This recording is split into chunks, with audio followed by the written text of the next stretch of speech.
why do you think you ended up here in this? Well, better yet, how did you? Well, you could go through history, but what was it that called you to be at least the beacon for Crone as a distinction? I think I said that right. Yeah, it was. I began researching women and aging after I went to my first conscious eldering retreat, and then I may have mentioned this to you before. One of the few things I joined after retiring was a local women's literary club that was started in the 1800s, and we research and deliver papers, each member every 3 years, and Wow. I decided to do one on becoming a wise woman. And most of us are elder age, some younger, some older. And so I did a lot of research and wrote that paper on becoming a wise woman. And I didn't title it Crone because um, I didn't feel like people were quite ready for that, but I wove the concept of crone all the way through it, which wise woman, a wise old woman is the same thing in many ways as a crone. So that research took me deeper into my own awareness of it. And I think since I delivered that paper in 2022, I've I've just it's been a magnet.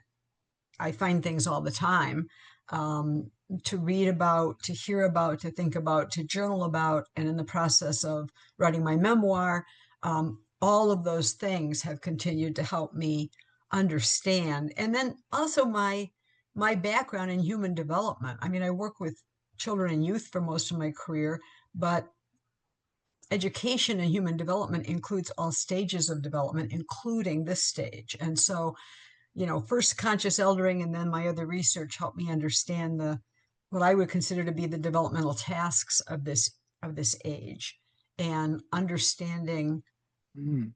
where you fit in the culture, how you've gotten to where you are, particularly as a woman, and I've done some research on not just my ancestors, but just the concept of ancestors, particularly for me, female ancestors, Mm. and realize the culture that my immediate ancestors, let's say 3 generations back, lived in. They all lived in a patriarchy where they had specific messages about being a woman, and that got more intense as they got older.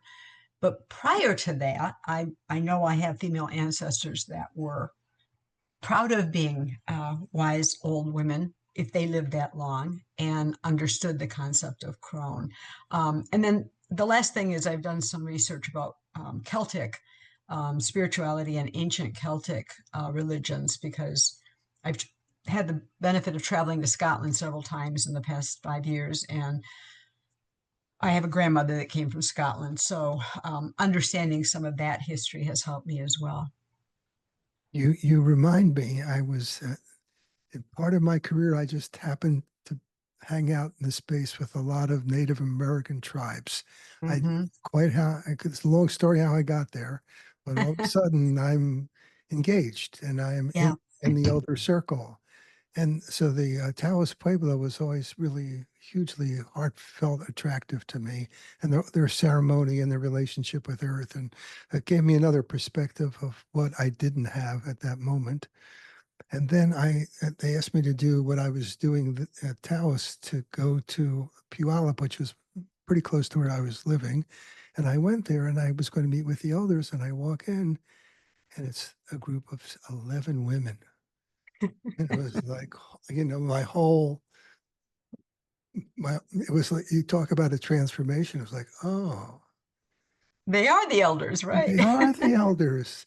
And it was like, but they're heard in the tribe as wise.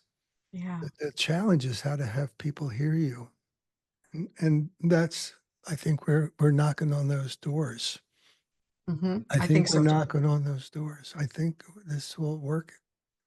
And then we'll see.